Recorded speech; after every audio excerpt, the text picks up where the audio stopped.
Now have a look at the users table and we'll come down to structure. Of course, a user has a name, an email address, a password, some timestamps, some indexes. But where exactly in our code are these columns being defined and described? Well, come to your database migrations directory, and here are the migrations that ship with a new install of Laravel. Okay, so have a look at this. You'll see it divided into two methods, up and down. Up is to run the migration.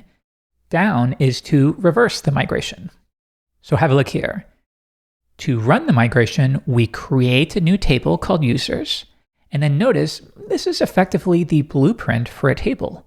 A user has an ID, a name, an email address, a timestamp for when their email was verified, a password, some tokens, and then some created at and updated at timestamps. And again, notice that maps exactly to what you see here. And what's cool about this is it's really easy to understand. If you need to create a string column, then you call the string method and you give it a name. So what if instead of name, maybe we want this to be username? Well, of course, if I switch back to Table Plus, it doesn't magically update. We still have to run a command to reflect that change. So let's see.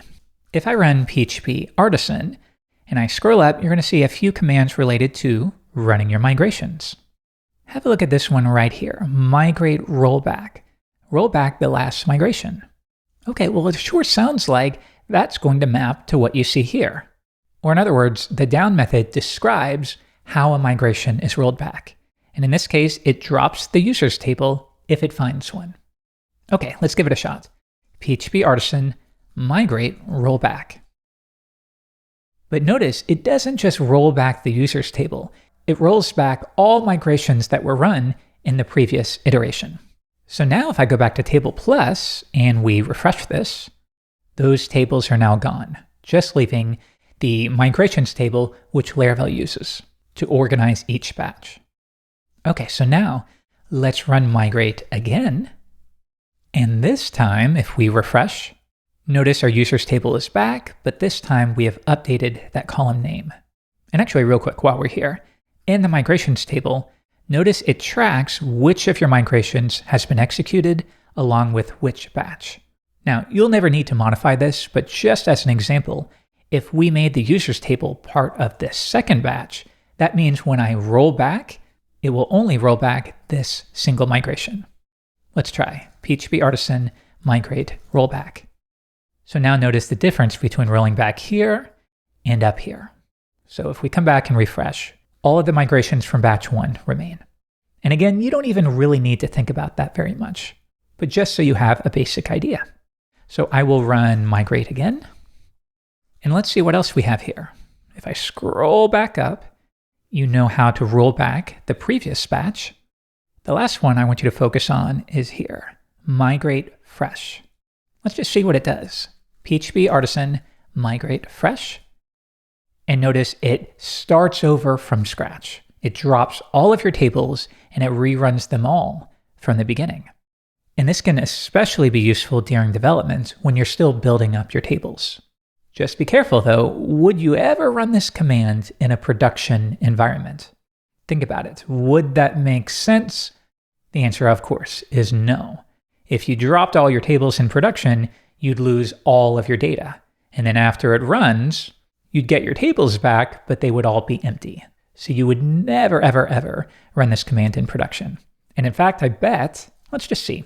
I bet if we change the environment to production, it's going to give me an alert. At least I think. Let's run it. Aha, notice, hey, your application is in production. Do you really want to run this command? No. So it gives you one last chance in case you made a mistake, which is a good idea. Okay, but anyways, let's bring the environment back to local. So what's nice is how you have full control over the makeup of your tables. Maybe you have no plans for email verification. Okay, get rid of that. Maybe you also have a basic form of authorization, maybe a column called isAdmin. And if that column is truthy, then you're an administrator for the app. Otherwise, you're not. If you want that to go on your users table, you could say table, and we want a Boolean in this case, isAdmin, And what should the default be? Well, it should probably be false. Okay, so now you know you could either do this, you could do a combo of migrate rollback and then migrate again, or you could say PHP Artisan migrate fresh. And again, in the early stages, this can be really useful.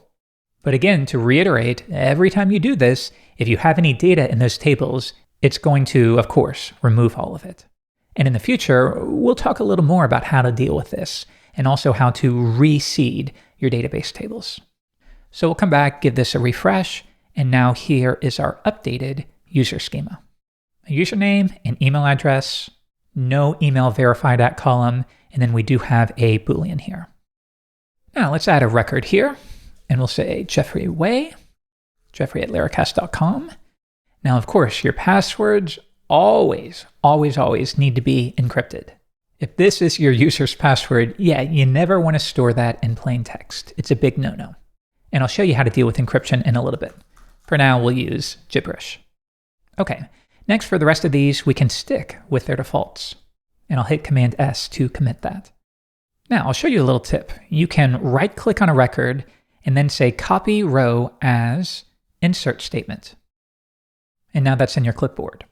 So if I were to hit delete and then Command S to commit that delete, and this is something you'll always do in Table Plus, for any change you make, you then have to commit it after the change. So now it's gone, but if I come to the SQL tab, I can paste that in to rerun the command. And now, Command R to refresh, and it's back.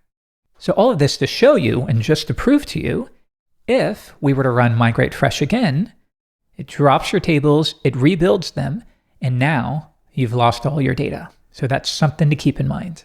Once again though, I will run this to repopulate the table.